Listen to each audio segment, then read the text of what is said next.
বিদেশে উচ্চশিক্ষায় আগ্রহী বাংলাদেশি শিক্ষার্থীদের জন্য ঢাকায় আন্তর্জাতিক শিক্ষা মেলা আয়োজন করা হয়েছে।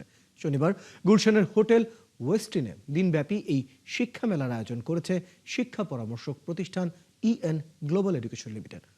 মেলায় সকাল 10টা থেকে সন্ধ্যা 6টা পর্যন্ত শিক্ষার্থীরা 1-to-1 কাউন্সেলিংয়ের সুযোগ পাবেন। সেখানে উচ্চশিক্ষায় আগ্রহী শিক্ষার্থীদের যুক্তরাজ্য, যুক্তরাষ্ট্র, অস্ট্রেলিয়া, নিউজিল্যান্ড সহ ইউরোপের বিভিন্ন দেশের বিশ্ববিদ্যালয়ে ভর্তির সুযোগ, বৃত্তি ও স্টুডেন্ট ভিসা সম্পর্কে তথ্য ও পরামর্শ দেওয়া হবে। উপস্থিত থাকবেন দেশ বিদেশের অভিজ্ঞ শিক্ষা পরামর্শক এবং বিভিন্ন বিশ্ববিদ্যালয়ের প্রতিনিধিরা। শিক্ষার্থীদের বিশ্ববিদ্যালয় ও কোর্স নির্বাচন, ভর্তি প্রক্রিয়া, স্কলারশিপ, স্টুডেন্ট ভিসা, আইইএলটিএস প্রস্তুতি এবং শিক্ষা পরবর্তী সম্ভাব্য ক্যারিয়ার নিয়ে সরাসরি পরামর্শ দেবেন তারা।